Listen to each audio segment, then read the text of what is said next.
season, Baji. Okay, so welcome to part 2, where we will be talking about supplements. So the first part was protein powders and like pre-workouts, and this one is just like pure supplements.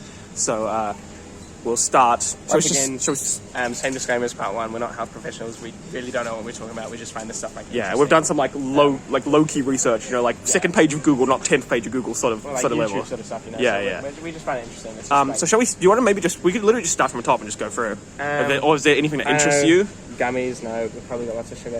Vitamin D, we can talk about this a little bit. So is that This is chlorophyll. That's like the most chlorophyll or whatever. It's the most common form of vitamin D. It's good as far as I understand, like quite bioavailable. This is 1,000 IU. I think I saw somewhere in New Zealand that this is like the maximum dosage of like. So how much do you need per day? What's recommended? What's good per day? I've heard that like up to 6,000 IU is like good, but if you look at like other recommendations like the NHS website and stuff, that's really high. I take 2,500, which I think for your supplement regime, you'll be wanting to take about 2 or 3 of those per day. Yeah, maybe. They also put vitamin D in other supplements. So, for example, I have a supplement now which is a CoQ10 supplement, and they have vitamin D in there to like boost absorption apparently. So you didn't even watch like where the totals that you're getting. Here's calcium and vitamin D. That's interesting. So do you want to talk about calcium a bit? Yeah. So vitamin D increases your like how much calcium your body sort of like absorbs and like keeps in it and stuff. And so this is calcium and vitamin D. So you're really gonna like boost your calcium levels, and I guess like this would be good if you really like for strong bones, yes. But there've been like a few studies, and like you can go find them. I'm not gonna like source it or whatever, but they say like calcium supplementation is not that great. Like you want to get it from natural sources and stuff like that. Vitamin D will boost your calcium retention. So what you're saying is it might just be better just to go with vitamin D and get natural calcium. Here's like almond oil, good source of omega-9 fatty acids. I don't really know too much about omega-9s. Here we have, so now we're getting into some of the oils. Flaxseed oil, big meme. This is a good source of omega-3 fatty acids, but what you'll see on the back actually, if you look at the omega-3, should I come and take a look at that? It's alpha-linolenic acid, which is, or in other words, ALA. And ALA is not, as far as I understand, an acid that your body, fatty acid that your body uses. It converts it to, I think it's either DHA or the other one. But the point being that whichever one it converts it into, the conversion rate. Like 1% conversion ratio or whatever, so it's pretty bad. So flaxseed oil is like, if you were like vegan and you really wanted to get like some omega-3s, maybe like you can. But if you come in here, right, you can actually see, you know, with any fat, there's a ratio. So you see omega-3, 2.2 of this alpha-linolenic acid, omega-6, 0.8. So you're also taking in omega-6. So you actually, factoring in the conversion ratio, you may actually be getting more omega-6 than omega-3. Our understanding, if that's how it works. Just to note, omega-6 isn't necessarily unhealthy. It's rather that you just want it in the right ratio for omega-3. So you want a 1-to-1 ratio. And in the American standard diet, you have basically an 18-to-1 ratio. So basically the point of omega-3 supplementation is that you just increase your amount of omega-3 and therefore boost your ratio. Yeah. So here we have like Cod Liver Oil, which is quite good. So you see what here they say, good source of omega-3 fatty acids, vitamin A and vitamin D3. As far as I understand, these are the vitamins that come in like some of the like from a certain type of fish, help preserve the like oil and keep it from like degrading and stuff. So if you look here, Cod Liver Oil, I know this is like oil, so you could just take as whatever serving you want. It's not like a you're not going to OD but you oil. See like they have EPA 346 milligrams. That's quite a lot. DHA 462. Now one of these you kind of want in a higher ratio. I forget which one, because the absorption of each one is affected by the other one, and I think it's DHA has a better effect on your brain if you want to take the omega-3s, like the good brain health. I think it's DHA, so this ratio is quite good. It might be the EPA though, so don't really quote me on that. Like we say, we're not super familiar with these things. And here we have 11 micrograms of vitamin D, it looks like, which is actually quite a bit, because that would be like, you look at this is 1,000 IUs, and that's 25 micrograms, so it'll be like 500 IUs maybe, if that's how the conversion works. Yeah. So actually, if you're taking that, you could perhaps only take maybe 1 or 2 of those pills and get the rest from your cod liver oil, as an example. And here's like aloe vera juice with manuka honey. I don't know anything about that. That sounds, just as like a little heads up, when it comes to, whenever you see juice or extract or anything like that, that's a little bit of a red flag. Not always, because you can get like turmeric extract stuff, which is like an actual real thing. But a lot of the time, if you see like red ginseng extract, a lot of this stuff, or tea extract, a lot of it is they're trying to make it sound good, but it's not necessarily great. Yeah, like but with that said, I'm not sure if there's anything I think there have been this, some like studies of aloe vera juice and stuff, and like that. Manuka honey's studies unfortunately have been largely debunked recently. Have you seen? Yeah. So like, I mean, honey in general is pretty healthy. Honey in general is pretty good, but and sometimes honey definitely have more of some of the things you want. And manuka honey I think is quite high, but it's not like It's not like amazing. Yeah, it's not going to kill you, but it's not going to it's not going to like save your health this is, either. like super expensive as well. And if you look at it, it's actually like if you look at it, the ingredients, it's like I think they have juice, but I assume there might also be water in here, or maybe it's pure juice. I don't know. It's $11. Yeah, it's $11. So it's not cheap. In this next row, we're gonna. Do you want to start actually here? I'm looking at this iron mixture because iron supplementation is something that definitely vegans have to consider a lot. So here's like a weird kids iron mixture. I haven't looked into iron too much. I eat more than enough meat to know that my iron. To know your fine, iron is so fine. I've never really looked at it. I just want to have a look at this myself. So if we look here, we have 5 mils of lysine hydrochloride. So these are just, I'm assuming, and then we have a little bit of iron as ferric phosphate. So that's iron phosphate, basically. So it's interesting. One thing to note here, which this is a good thing to look at, is everything has like a source and then actually what you've given. So here is like something hydrochloride, vitamin B. So it's like this is your source, but here they say iron as ferric phosphate. So that's the type of iron. So for example, like you could be having iron oxide, which would literally just be rust and is not very bioavailable. So it'd still be iron. Is it not very bioavailable? No, not very bioavailable. Oh, okay. So probably in the same way that magnesium oxide is not bioavailable, but I'm not sure about that. But it's probably a similar. And then let's look at these next mechanism. ones. These are just like gummies. The gummies I don't, unless you like really can't handle pills or whatever. But the gummies just have like sugar. I don't think there's any. Any benefit to taking them as a gummy. Really Maybe for kids, if you want your kids to take supplements, and you want to give them like a. I don't know. And then so on this next probiotic. one. Well, can we just sorry to interrupt, but can we just have a look at these probiotic chalk balls? Yeah, I mean, well, it's hard to say because a lot of recent studies talk about how important the like gut microbiome is. That's true for your absorption of other stuff. Like all sorts of things, like whether you like a lot of obese people have like certain types of like gut biomes and stuff like that. And it's very and one thing is that fixing your gut biome can actually help you process stuff properly and therefore lose weight or become healthy. Yeah, it's really complex and like nutrition. This is why there's all this shit because no one really knows what's going on with nutrition. To be honest, it's very hard to study. Like there are some things that we know, but like doing a nutritional study is very difficult. There are some things that are like relatively set in stone, but even those aren't that set in stone. For example, we might hear don't eat sugar, but then I'm telling you can have a bit of fructose with your pre-workout, and so you're like, what's going on? And the answer is no one. Yeah, it's just whatever works for you. Yeah, but we're just here to should we pop some fat knowledge? Let's crack through some of these because we're going to take way too long. Collagen stuff, like we say, they're trying to advertise as beauty, like for like nails and skin elasticity and stuff. Expensive though. That's $30. Yeah, maybe. So if you're American, that's like $20 US. So here's like the next interesting one: active magnesium 1000. So here's like we actually can talk about this a little bit in more detail. So yeah, they say like helps with muscles, energy, bone. Like yes, magnesium does like 1,000 things in your body. It's insane. So here they say it provides extra strength dose of 334 of elemental magnesium to help support. So what they're saying is like if you have like 1,000 grams of like magnesium oxide or whatever, that provides like a certain amount of elemental magnesium, which is like actually kind of what you get.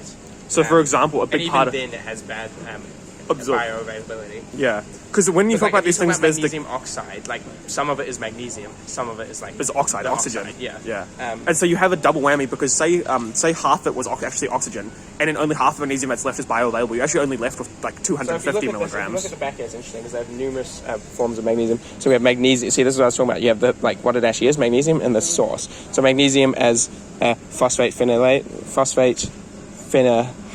I've never heard of that one before. You can Google search all of these and see what the bioavailability is and stuff. Then you have magnesium as amino acid chelate. So they don't actually say what the amino acid is, but amino acid chelate magnesiums are very bioavailable. They're the good ones. So that's a good one. Then we have magnesium as magnesium citrate. Now this is kind of a funny one because magnesium citrate is actually used in laxative products because it does just clear out your bowels. So, and I'm not sure what the bioavailability is, but lots of people take it for like the bowel clearing effect. So that's kind of interesting. Maybe you want to like avoid that if you're not very interested in that. And then we have magnesium as magnesium oxide heavy. And I don't really know what the heavy part is, but magnesium oxide, it's not good. Like 4% absorption rate. It could be when people talk about heavy, it could be a different isotope of magnesium. So heavy is often an extra neutron in the isotope. I'm not sure what relevance that would have for biology, but it is. And so here's like some krill oil, but we'll skip over it because there's just normal krill oil here, and I don't really know what this glucosamine is. So so we'll move over that. And then we have turmeric plus magnesium, and there is just like straight turmeric, I think, further down. Here's turmeric here. Yeah, so we'll talk about it when we get to that. Right there. So here we have like this. For first, this isn't in the wrong spot, I think. So we'll just move that down. Get out of so let's talk about the turmeric first, I guess, because we come up with it. So turmeric is like one of those things. Lots of studies, like strong antioxidants, like does lots of stuff, supports like joints, those sort of things. Here you can see it's got 15,800 milligrams of turmeric, but how much like the thing that you want within turmeric, I think it's curcumin. Yes, something like that. curcumin, yeah.